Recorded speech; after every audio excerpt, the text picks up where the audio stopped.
Welcome to the DeFi podcast, where we attempt to imagine the future of crypto, because foresight is what makes great investors. This podcast is for informational purposes only and should not be relied upon as a basis for investment. All statements made by hosts or guests are strictly beliefs or point of views and are not recommendations to buy, sell, or hold any security. Hosts or guests may hold certain securities discussed in this podcast. Hey Jared, how are you this week? Pretty good. Enjoying the crash. Very good. So this week we're going to talk to Broby, who is the founder of the Monkeez NFT series. Welcome, Broby. Yeah, no, thanks for having me, guys. Exciting to talk to you all about this kind of space in general, a little bit about Monkeez, sounds like, and then a little bit about future endeavors. Yeah, so I mean, I would open with, can we talk a little bit about the NFT scene on Avalanche? Yeah. So it's still very much in its infancy, right? Which is good and bad, and I can get to both sides. I'd say it's good in the fact that there's a lot of room for people to make a name very quickly, right? Try new things, and especially given the way that AVAX operates, where gas fees are extremely low, it gives you ability to do exciting things at cheap, right? You have to peg these like really massive dollar values to NFTs on ETH to get anything done, right? Because for it to be profitable in any form or fashion, like you have to be making up for those massive gas fees. AVAX, we don't have that issue, right? So that's why with Monkeez, Minnie and I looked at the dollar value and we said, okay, what is a realistic amount of AVAX we need to like do a lot of the starting things that we want to do with this project? And then if it gains traction and grows organically and continues to like provide more AVAX to the project, from there, like we can build more, bigger and more expansive things. But the baseline amount of AVAX that you need to actually build is very minimal compared to, especially if you know what you're doing, compared to ETH, right? So that's like one of the pluses. It's beautiful, it's early, and just the functionality of AVAX makes it super accessible. The downside is adoption, right? We're not there yet. The total number of wallets that are currently in the ecosystem is pretty minuscule compared to what we see on ETH. And I think that's just going to take time, right? Especially right now as we see this downturn. You're not going to see as many people super excited to take risks with their money. So you're going to have less new people coming into the NFT space in general. But additionally, I think people are going to stay with OpenSea, especially people that aren't as tech savvy, especially right now without the native wallet to use on AVAX. And so there's still that barrier that's not allowing people to come into the NFT space as easily. And we saw it with Solana on the early days of Solana NFTs. I think what we're going to see down the line is that as it starts getting more adoption and we start seeing more people come in, those pre-existing projects that have taken the risk to come in and like cement themselves as projects that actually build, that actually want to do things, could see their evaluations going up quite dramatically just because like the actual dollar value pegged to it is quite low. But at the same time, there's a lot of barriers to entry that are needed for casual users and casual NFT collectors to actually get into the space. So it's a little bit of a double-edged sword. Good for builders that it's easy to build, but the downside is you don't necessarily have an audience the size that you would have on ETH or Solana at the time. And which would be the leading chain right now? Would it be ETH or Solana? The leading chain as far as NFTs? Yeah, it's definitely ETH. So I think we're seeing twofold, right? ETH has dominated and will continue to stay dominating. So the projects that you would think of that an average consumer might think of, or person outside the space might think of, such as like Bored Ape Yacht Club, Moonbirds, all those are going to like ETH. Like the main projects, the quote unquote like main projects for the most part are going to stay ETH.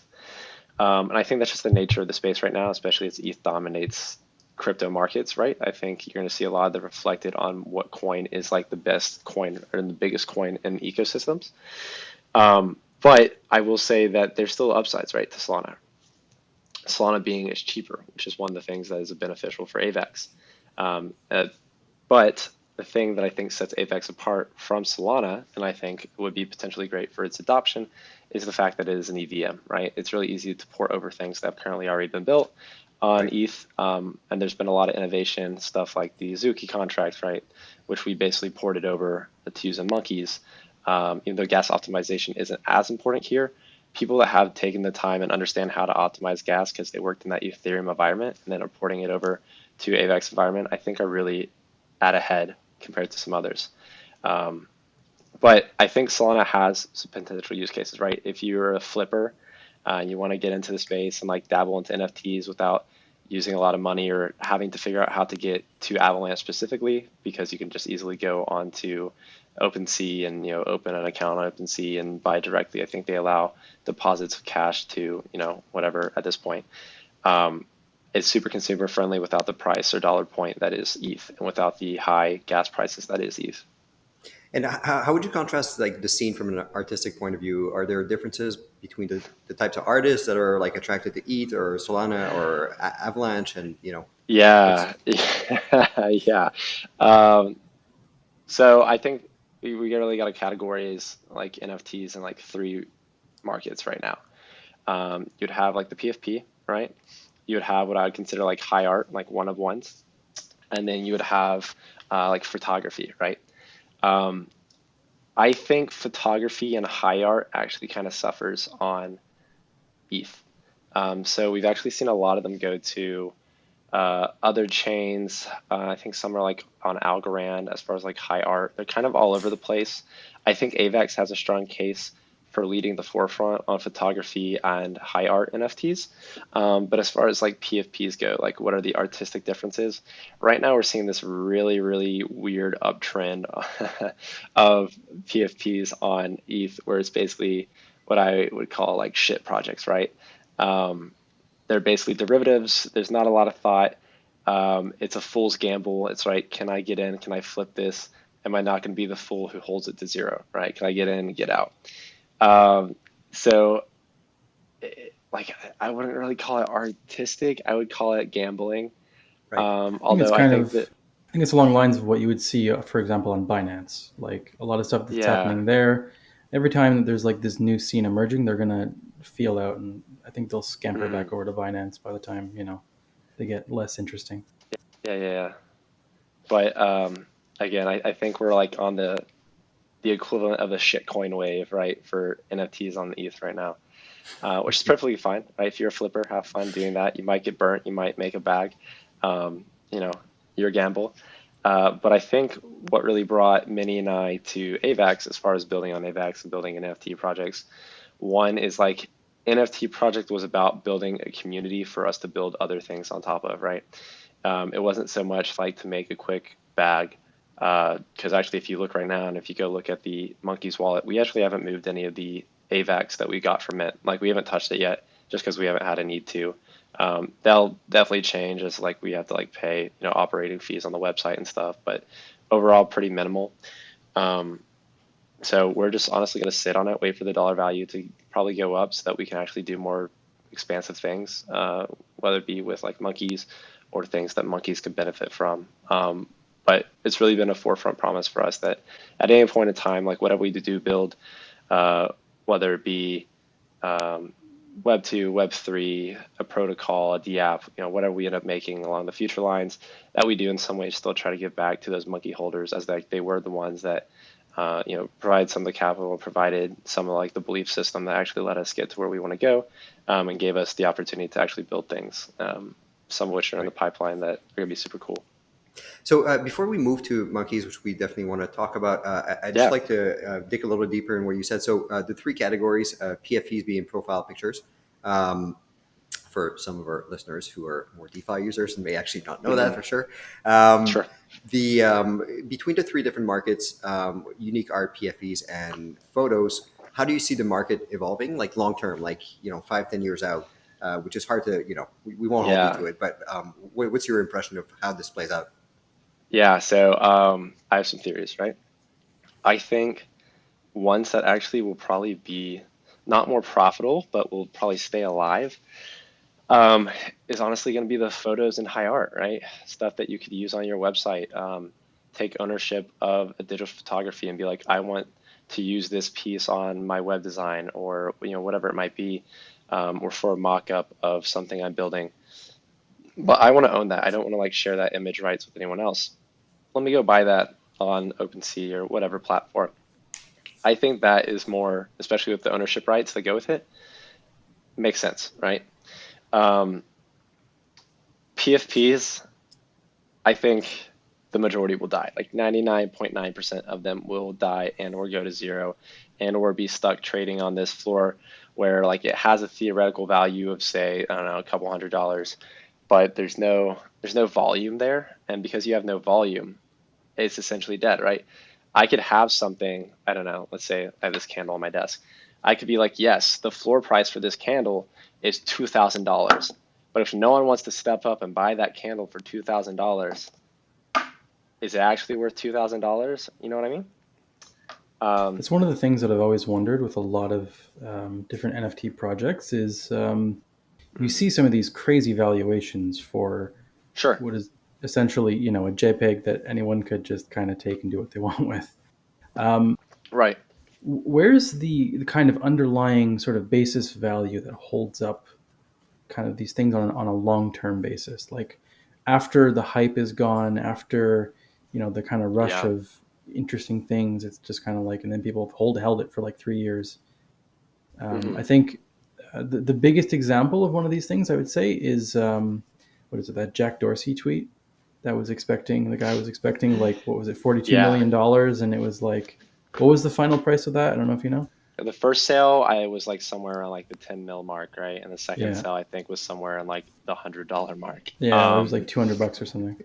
Yeah, something like that. I think that's a really good question, right? So I think you have to look at it in two things, like what's the intrinsic, what's the extrinsic value of an NFT? Intrinsically, not much, right? Right? It's just a photo for all intents and purposes. What I think gives it value, if you want to get value out of some of them, is two things. One, is it tied to a creator, right?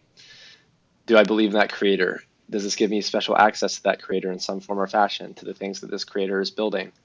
If so, then it's no different than really like having like early stage seed funding for something without the rights of ownership because of security issues with the SEC.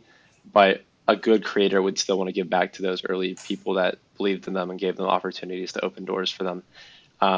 So if you are investing in creators, I think that actually gives it value. Does it give it a $2,000 per token of a $10,000 token collection value? Who am I to say? I don't think so, but go for it. But I think there's value there, right? And then there are some PFP projects that do float into the high art territory, where we've seen artists like Damien Hirst, who I think is a piece of shit, but besides that thought is for all intents and purposes is a high artist, and so they made a X amount collection, and so you're getting a small snippet in ownership of a really high prestigious artist at a very discounted price without having to buy a multi-million-dollar piece from them, right? So there's some value in that, I would say, if you're really tied to an artist and creator. But again, the value for me is that peg to an artist creator, and it's the peg of, okay, what can they do with the money they come in? Here's where some of the issue lies, right? Well, if you have this multi-million-dollar evaluation for this project, and then you have creators that may or may not be actual creators, right? We're taking advantage of the hype, maybe paid a really good artist, maybe had some good marketing, but had no follow through or ability to like build anything, or they build something and it's doesn't have any real value to it. Okay, well now you've pegged a dollar value to that NFT, to this project, to this creator, and maybe the actual value of this exclusivity in this club is $50, but now you have a $2,000 NFT. So I think we're going to see a lot of that start to shake out here in the near future, especially as we see some macroeconomic issues start arising, right? People are going to have less money in their pockets. They're going to feel poorer. They're not going to be as willing to take risks on things. And you're also going to see some people get into situations, especially if we see layoffs across the board on different things, or consumer prices go up, where they might start feeling poor, and then all of a sudden the money that they have in this, illiquid JPEG is money that they now need, and you might see some mass exodus. So I think we've already started to see it. Actually, if you look at the total volume on OpenSea and everything, you can see, okay, well, it's actually begun to go down. So now you really have to ask yourself, okay, what is a value that seems reasonable for me to, be following these creators at, right? Is it $2,000? No, probably not. Is it $50? Maybe I could get behind a creator for $50 or whatever it might be.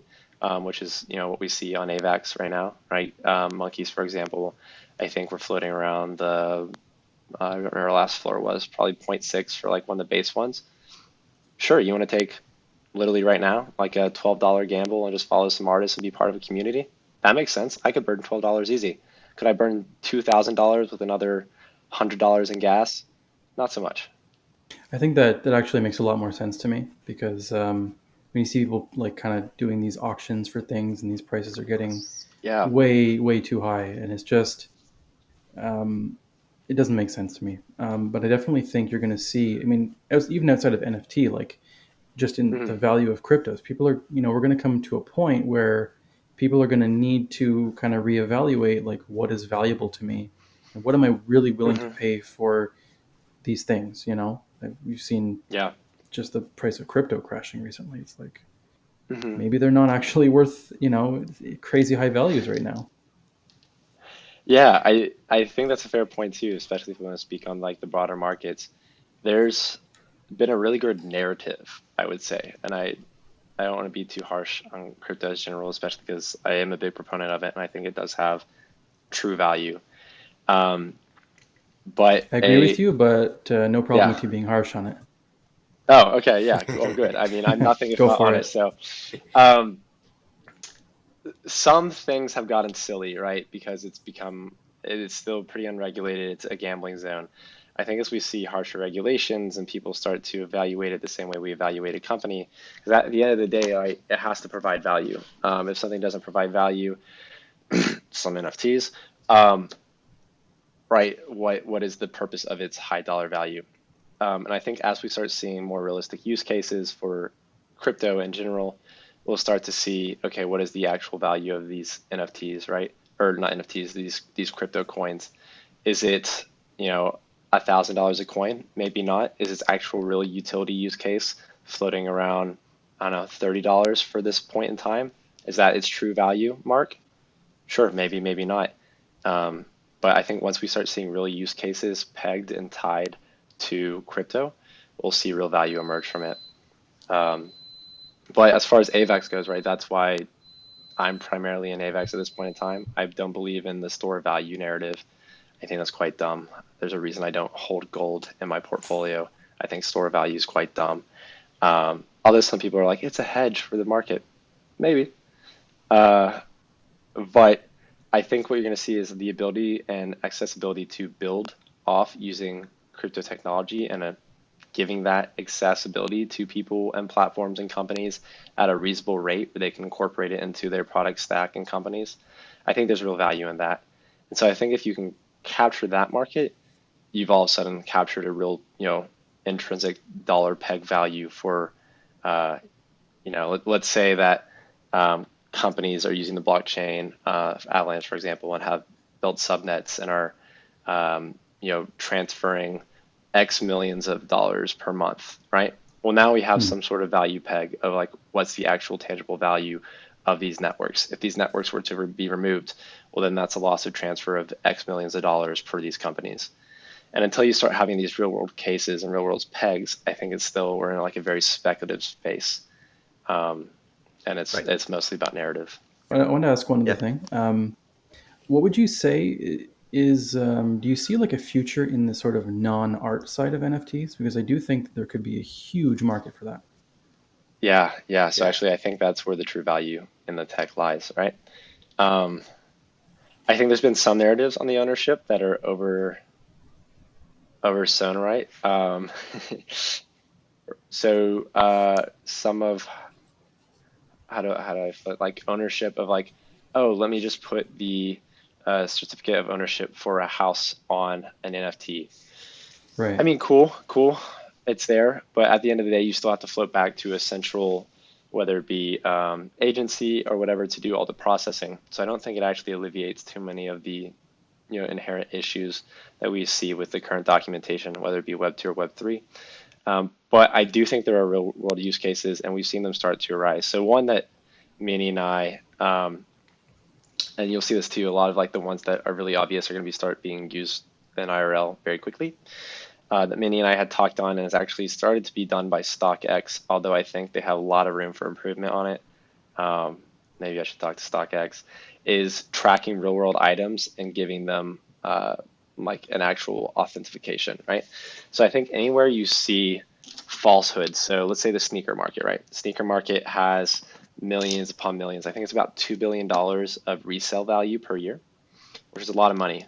So now let's say like, okay, Nike could capture 1% of that, put that on their books. 1% of all their sneakers that are resold per year, they're able to capture that. That is a lot on their balance books per year. So how would we do that, right? Well, we need to actually, one, have some sort of way to tag or read the real world asset and then read it back to a blocked authentication network, which would be an NFT. So one thing you could do is you could create basically collections within a contract for a set. So let's say the new Jordans in this colorway for this year got released. Every single one was on this contract, and so you can read out to the contract to basically be like, okay, is this an authentic Jordan? Is this a real one from this year? What you would need too is to have some sort of way to like embed either like RFID into it to then be able to like scan with your phone and read. And so then every time a sale were to happen, there'd have to be some way to like transfer the token of ownership to like an owner contract as well and stuff. There's a couple issues that do have to be worked around when you do something like that, right? You got to think about edge cases. Okay, on an edge case where I sent the ticket of ownership to someone, if I went down that route, and they like lost their wallet, right? Is there a way to get that back? Well, maybe so. Maybe Nike has ownership of all these like internal accounts that use for resale, or say StockX, or whoever is an authorized reseller has the ability to like read out and like move these tokens and have some sort of overhead.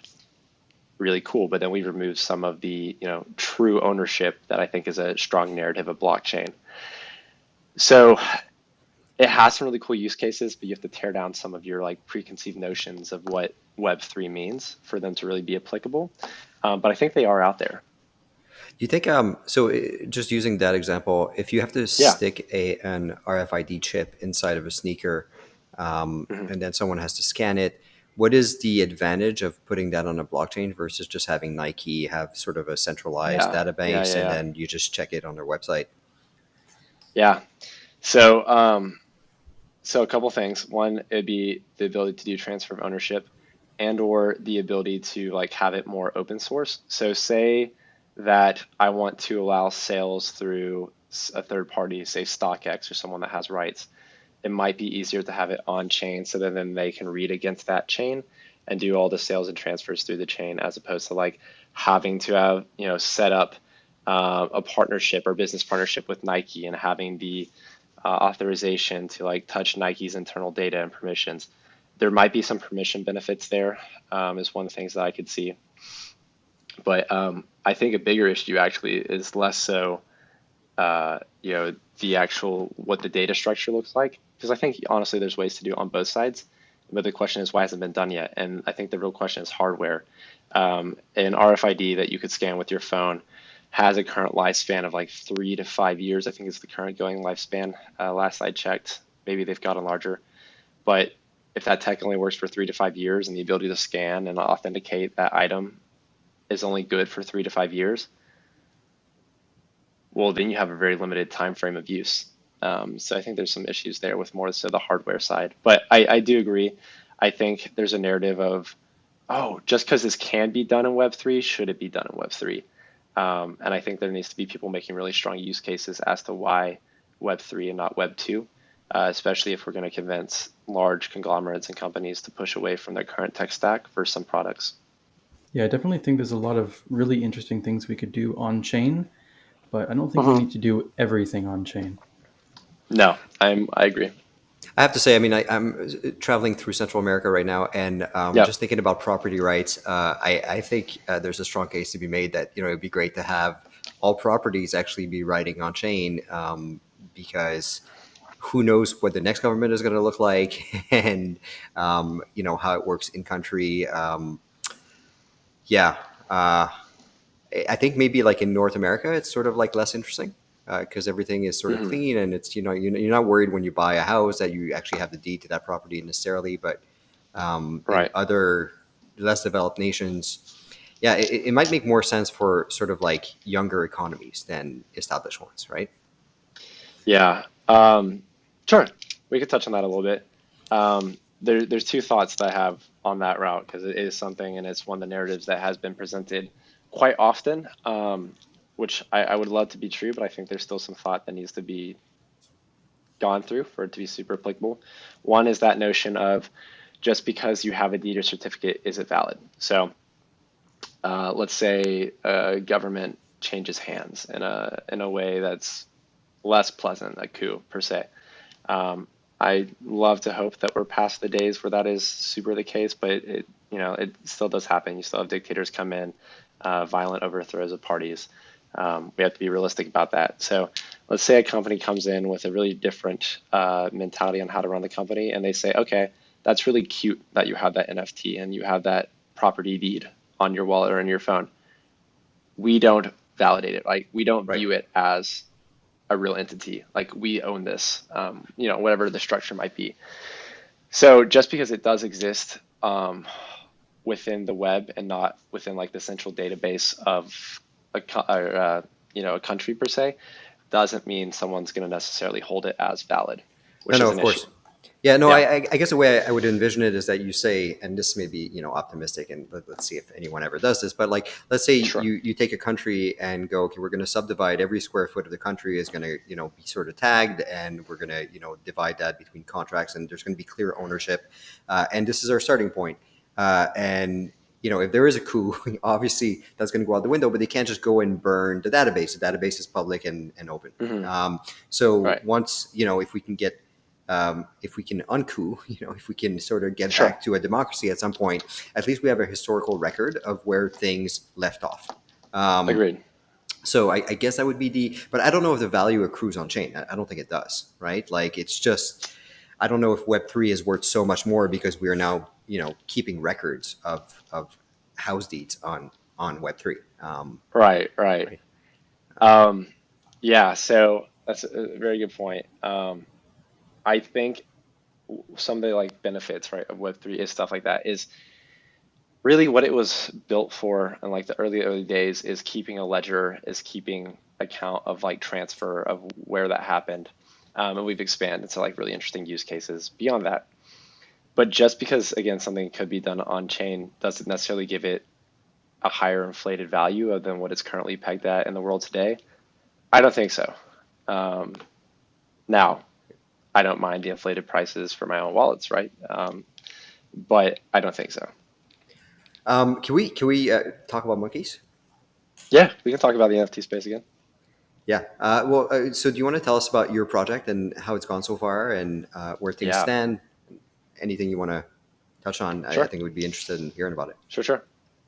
So, Monkeez kind of started as a little background. Minnie and I were working as ghost devs on ETH, basically being like hired out, building contracts and websites for other NFT people, right? Because we realized early on that we are not great marketers, we're good builders. So like, where can we use those strengths? And the strengths was, okay, we can sell the shovels, not the item, right? Not go searching for the gold. At some point in time, we're like, okay, well, we've learned so much, like, and we want to build our own community and use it as like a fledgling project to then like build out bigger, more expansive projects, and get a name for ourselves out there and meet people. And what space have we been really interested in? Well, we've been really interested in AVAX. Well, there's not a lot of market dominance on AVAX yet.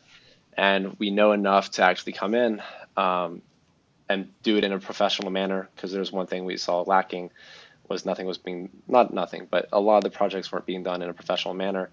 Okay, let us go in and try our hand one more time at building something of our own. So we did. We went in, we built it actually because of just the forefront knowledge. I think we really built everything maybe 2 weeks. Like the actual technical side isn't like overly crazy for like the starting projects or like to get a project off the ground. But also like there's a lag for people that have to learn how to build. So we came in and honestly, we didn't necessarily do like a stealth drop, quote unquote, but we got to a point where we're like, okay, we think this is a strong enough community just based on talking with people. And we also gave ourselves a time frame where like, we don't want this to be like an endless like hype, try to like build cycle to get these massive numbers just because we know they're not there on AVAX yet. But one of the things that we did that we really wanted to set us apart is we set our actual AVAX value quite cheap. Because again, like I said, we knew how much money we needed to build to actually like start being able to build projects.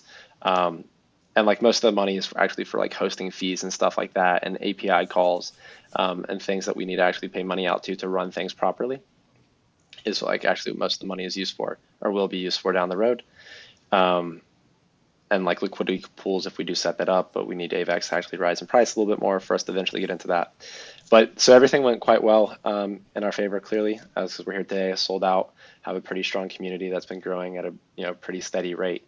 But we have like we're not like trying to necessarily like overly market and like get in everyone's faces. Like if you want to be part of our community and what we're building, like come join.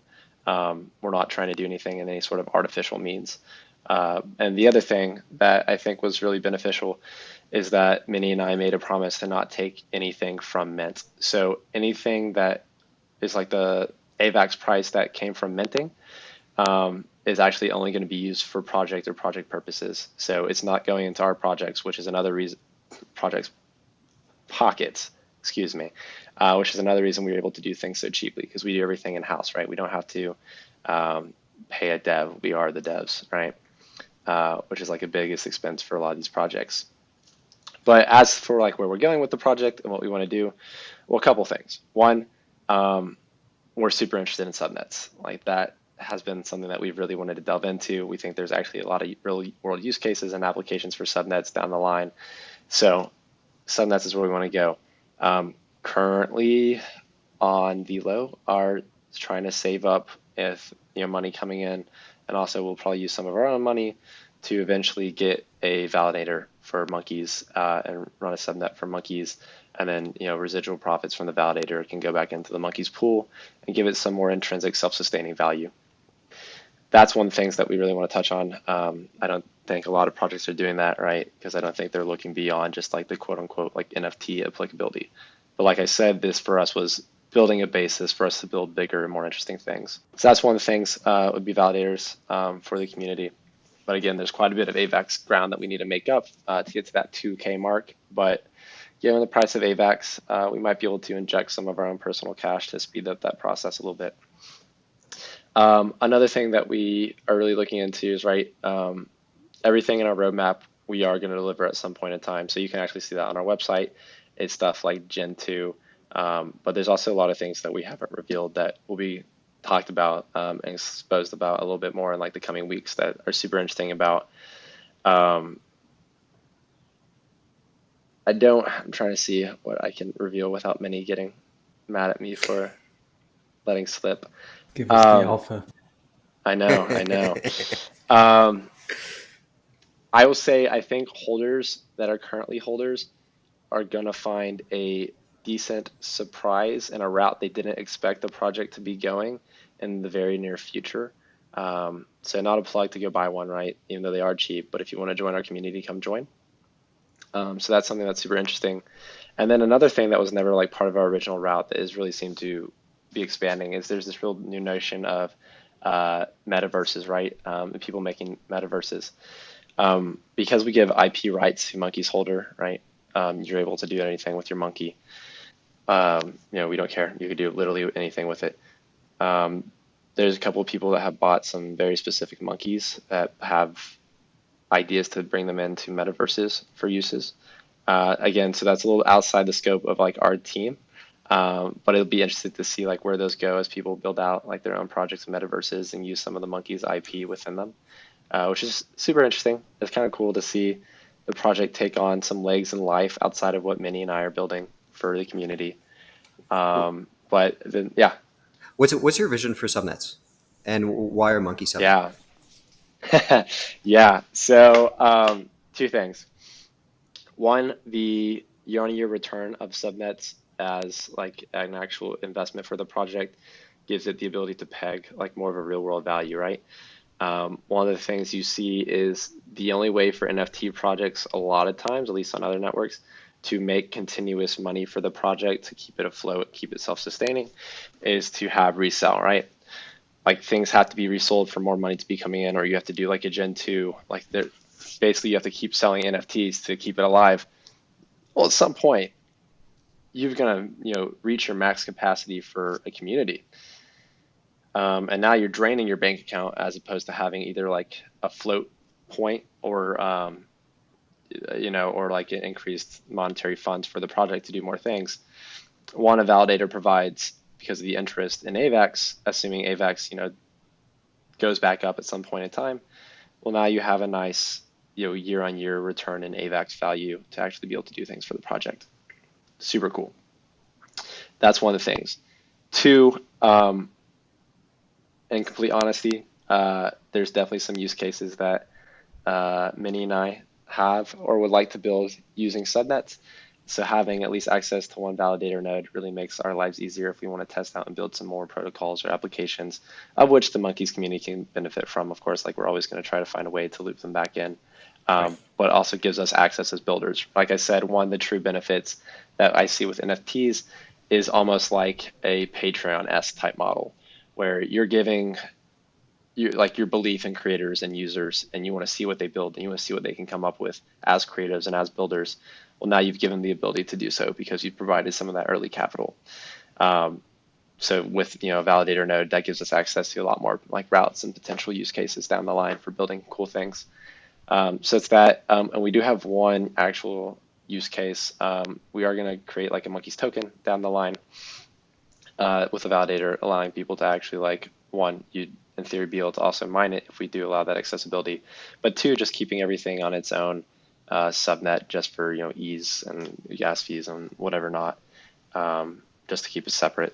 And there is like a really cool use case coming with that down the line, which is the one I'm not necessarily jumping on right now, just because I am trying to keep it a little bit under wraps as we develop it. But it's something outside the roadmap that we think is going to be super cool. But it's not digital art related. No, it's not necessarily art related. It is going to be something that is only available to like holders, right? But it's at least for like the starting point in time. But it's not going to be art. No. So it's sort of interesting that you see sometimes like protocols, like DeFi protocols, get into NFT art to sort of like. Yeah.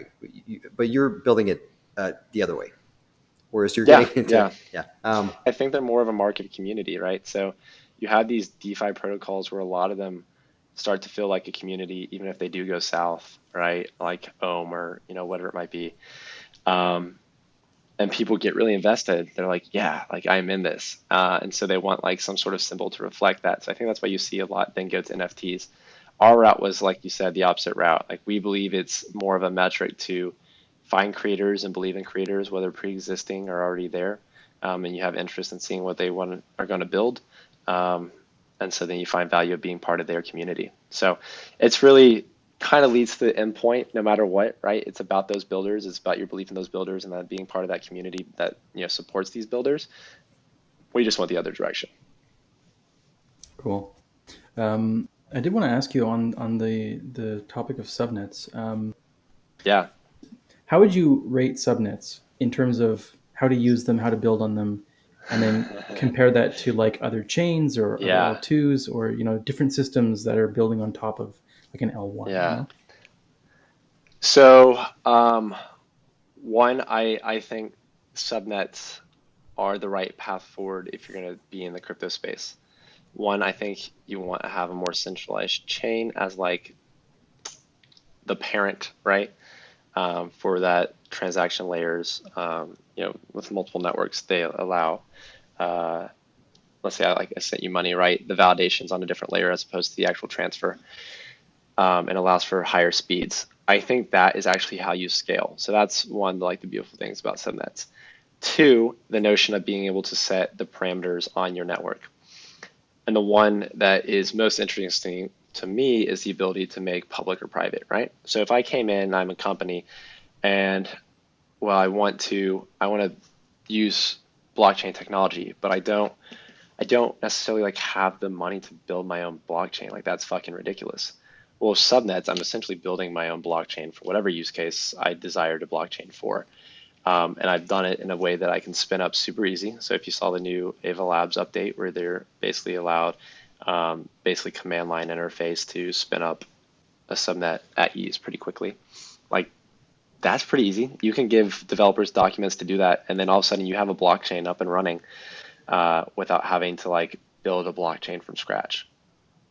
One's way easier than the other. The amount of time you save from one to the other, if you have a use case, just the amount of time you save and the dollar value of paying devs and developers for one or the other is so incremental and so different that all of a sudden, like, a project that you might have not ever wanted to embark on or test out as a company because it was going to take so many man hours and so much dollar value, the starting line has been moved so much farther up that now maybe it's worthwhile doing. So I think that's the true value with the subnets. And then again, the privacy feature. Say I'm a company and I want the subnetting and I want to use this blockchain, but I don't want to use it public. Like, I'm not a DeFi protocol. I'm not Web3. I'm a Web2 use case that wants to use blockchain for internal systems. Well, I can make that private now, right, using subnetting parameters. And so now I get all the benefits for my company of blockchain and of blockchain usage without necessarily the open visibility that would otherwise be there. And while I think that does remove a little bit of the notion of like the openness of Web3 that I think a lot of people have this narrative of, I think it actually is the right way forward, right? You have to remove a little bit of those narratives as we expand and actually find real dollar value and real use cases for tech. So it's a little bit of a bullet that I think the community is going to have to bite, but I think it is the right way forward for not only Avalanche, but kind of just crypto in general. Because the reality is it's not going to be there's not like going to be a one dominant chain. It's going to be like multiple chains, whether it be like in the subnet system or currently existing, say like Ethereum and Avalanche or Polygon or whatever it might be, that operate for different specific use cases. And that's just kind of going to be the reality. At least I think it's going to be the reality. I could be wrong, right? Yeah, I definitely think that being able to add the aspect of privacy to something like a subnet on kind of an open chain is going to add a lot of like kind of interesting new avenues for Avalanche just as a blockchain. Right. Because I'm definitely a big proponent of privacy within, blockchain and crypto. Like I'm a big fan of, things like Monero and these different, just anything that can give you just a little bit of a step back that kind of maybe adds the benefit of, maybe you don't want to be fully visible all the time for whatever reason. Yeah, no, I completely agree. And especially if you're building out something, say for a company, you want to use that blockchain technology. Well, a lot of times you want to do your R&D and research and development behind closed doors. You don't want your competitors to necessarily see that. And so any way that you can hide that in any shape or fashion is probably going to be beneficial. Great discussion. Thank you for of course, coming on. Thanks a lot for joining. If you've made it this far in the podcast, please like, follow, subscribe, etc., etc. It would make Jared very, very happy. Very good. All right. Thanks a lot, guys. Thanks for coming. Yeah, appreciate it.